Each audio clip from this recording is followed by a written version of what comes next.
जय हिंद। आइए सीखते हैं प्रश्नावली 6.3 का 14 नंबर का प्रॉब्लम। बोला जा रहा है त्रिभुज ABC की भुजाएं AB, AC और माध्यिका AD एक अन्य त्रिभुज PQR की भुजाओं PQ, PR तथा माध्यिका PM के क्रमशः समानुपाती है। तो दर्शाइए कि ये दोनों त्रिभुज समरूप होते हैं। देखिए इसमें दो त्रिभुज है। सबसे पहले दो त्रिभुज बोला तो क्या कीजिए, आप दो त्रिभुज बना लीजिए। त्रिभुज ABC और एक त्रिभुज है PQR। इस त्रिभुज में बोला जा रहा है कि इसका माध्यिका AD है। इसमें माध्यिका भी है, एक माध्यिका डाल दीजिए। इसका माध्यिका AD है और इसका माध्यिका PM है। अब बोल रहा है माध्यिका जो है AD और PM के क्रमशः समानुपाती है। दिया हुआ है ABC तथा PQR दो त्रिभुज है जिसमें क्रमशः AD एवं PM माध्यिकाएं हैं तथा ये जो है AB बट्टे PQ बराबर AC बट्टे PR बराबर AD बट्टे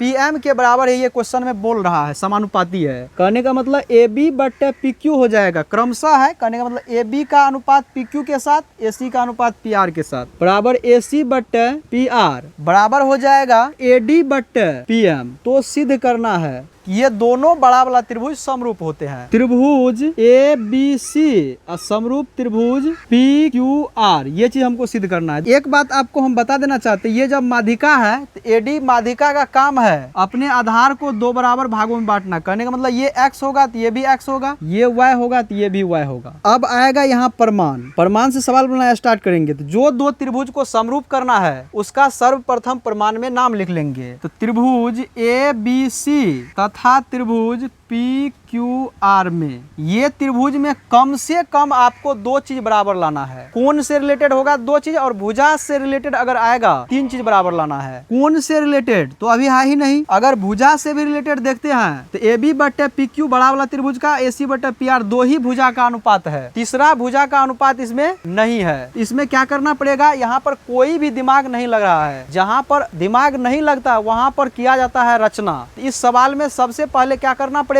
तो रचना करना पड़ेगा। यहाँ पर रचना थोड़ा सा कर लीजिए। जितना बड़ा AD है उतना दूर तक AD को थोड़ा सा बढ़ा लीजिए E बिंदु तक। इसके बाद E से क्या कीजिए, इसको मिला दीजिए C को। इसके बाद PM को S तक बढ़ा लीजिए। P को S तक बढ़ाने के बाद ये R से S को मिला दीजिए। यही बात आप क्या कीजिए, रचना में लिख दीजिए। AD को उसके बराबर E तक बढ़ाया एवं PM को उसके बराबर S तक बढ़ाया और E को C से एवं S को R से मिलाया। इसमें त्रिभुज सबको समरूप या सर्वांगसम जो हो जाने का कोशिश करेंगे। यहाँ देखिए, इसको कोण 1 मान लीजिए, इसको कोण 2 मान लीजिए, इसको कोण 3 मान लीजिए, इसको कोण 4 मान लीजिए। यहाँ पर दो को कोण बन रहा है, 1 2 कर दिए। यहाँ पर दो को कोण बन रहा है, 3 मान लिए, इसको 4 मान लिए। अब मानने के बाद क्या करेंगे, इसमें क्या कीजिए, ये दोनों त्रिभुज को पहले आप सर्वांगसम कीजिए। त्रिभुज ABD तथा त्रिभुज EDC में ये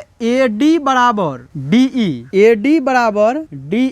ये रचना में आप किए हैं। AD का मान DE के बराबर होगा, रचना में लिखे हैं। AD को उसके बराबर E तक बढ़ाया, तो AD को उसके बराबर E तक बढ़ाया। कहने का मतलब AD का मान DE के बराबर होगा रचना से। इसके बाद BD का मान CD के बराबर होगा। ये माध्यिका दिया हुआ है, तो माध्यिका का काम है ये अपने आधार को दो बराबर भागों में बांटती है। तो प्रश्न में ही दिया हुआ ऑलरेडी। BD बराबर DC ये हो जाएगा प्रश्न से। इसके बाद ये कोण हो जाएगा, ये कोण के बराबर, ये सम्मुख कोण होगा। कोण इसका नामांकन कर दीजिए ADB।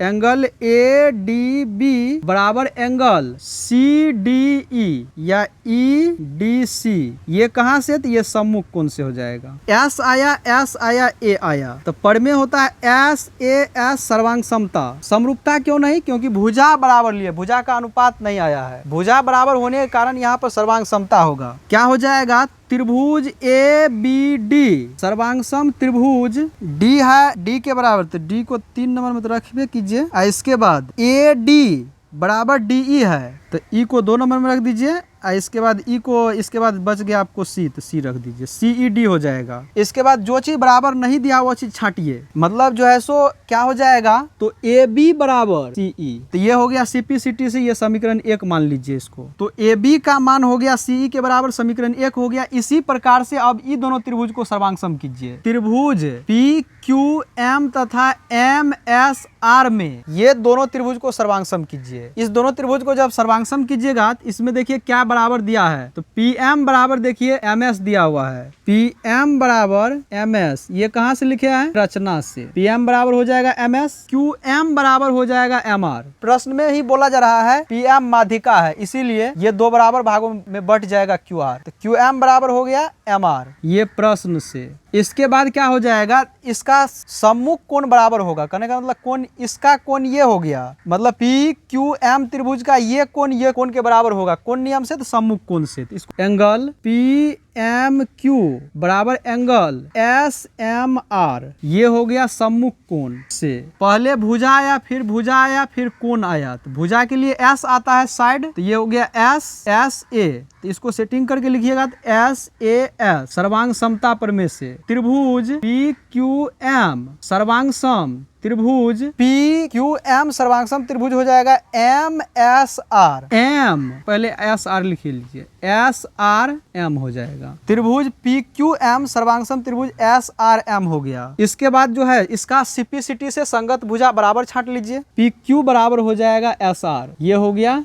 CP/CT, ये हो गया समीकरण 2। ये बड़ा वाला त्रिभुज को समरूप करने का कोशिश करेंगे, ACE और PRS, ये बड़ा वाला त्रिभुज को ये बड़ा वाला त्रिभुज के साथ समरूप करते हैं, तब देखते हैं कि कैसा सिचुएशन सामने आता है। त्रिभुज ACE और PSR या PRS में देखिए, इस त्रिभुज में क्या हो जाएगा, चूंकि दिया हुआ है AB/PQ बराबर AC/PR बराबर AD/PM, AB/PQ ये त्रिभुज का भुजा है, AC/PR ये छोटा त्रिभुज का भुजा है। इसके बाद देखिए AD/PM, तो AB को हम क्या लिख सकते हैं, AB का मान चूंकि CE के बराबर आप समीकरण 1 में CP/CT से निकाले हैं, AB को CE लिख दीजिए और PQ का मान SR के बराबर समीकरण 2 से, अब बराबर AC/PR, AC और PR आपको त्रिभुज में लाना है, तो इसको कुछ भी नहीं कीजिए, उसको वैसे का वैसे लिख दीजिए। AD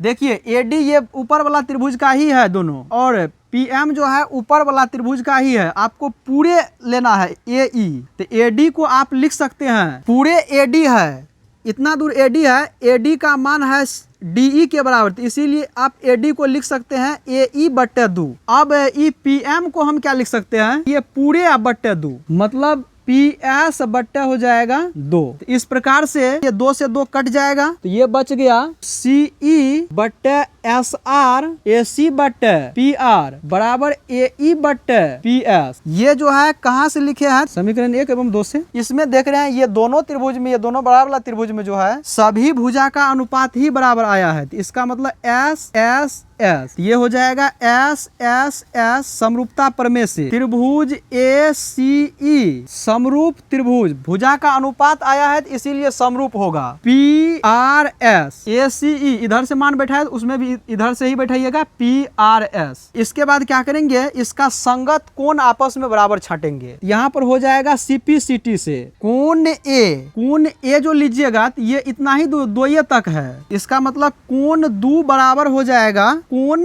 P का मान यानी कि 4, और ये हो गया आपको समीकरण 3। कोण 1 का मान अगर इसी प्रकार से देखिएगा, इसी प्रकार जब इतना कैलकुलेशन कीजिएगा, कोण 1 का मान कोण 3 के बराबर हो जाएगा। उतना करेंगे नहीं, लिख देंगे इसी प्रकार कोण 1 बराबर कोण 3। अब ये दोनों समीकरण को जोड़ दीजिए, समीकरण 3 और 4 को। समीकरण 3 प्लस समीकरण 4 करने पर कोण 2 प्लस हो जाएगा कोण 1, LHS के साथ जुटेगा, RHS के साथ, बराबर कोण 4 प्लस कोण 3। कोण 2 प्लस कोण 1 है, कोण 2 प्लस कोण 1 को आप पूरे A लिख सकते हैं, और कोण 4 प्लस कोण 3 है, ये कोण 4 प्लस कोण 3 को आप पूरे P लिख सकते हैं। 4 प्लस कोण 3 ये पूरा हो जाएगा, कोण A बराबर हो गया कोण P, ये हो गया आपको समीकरण नंबर 5। अब आपको समरूप करना है त्रिभुज ABC समरूप त्रिभुज PQR। एक एंगल में रिलेशन लाने के लिए इतना कुछ करना पड़ा इस क्वेश्चन में। अब क्या करेंगे, एक एंगल बराबर आ जाने के बाद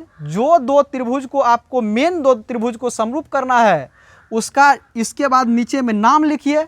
इसके बाद देख लीजिए कि उसमें क्या बराबर दिया हुआ है और क्या आप किए। त्रिभुज ABC और PQR में कि क्या दिया हुआ है, तो प्रश्न में ही आपको दिया हुआ है AB बटे PQ बराबर AC बटे PR। एगो सिचुएशन जो है दो भुजा का अनुपात बराबर प्रश्न में ही दिया हुआ, AB बटे PQ बराबर AC बटे PR, ये दिया हुआ में ही है प्रश्न से। देखिए एक एंगल आप बराबर किए, एंगल A बराबर एंगल P, एंगल A बराबर एंगल P, कोण A बराबर कोण P किए। कहाँ से, ये समीकरण 5 से। समीकरण 5 में देखिए यहाँ कोण A का मान है कोण P के बराबर। दो भुजा का देखिए अनुपात बराबर है, एक कोण बराबर है, तो ये हो जाएगा SAS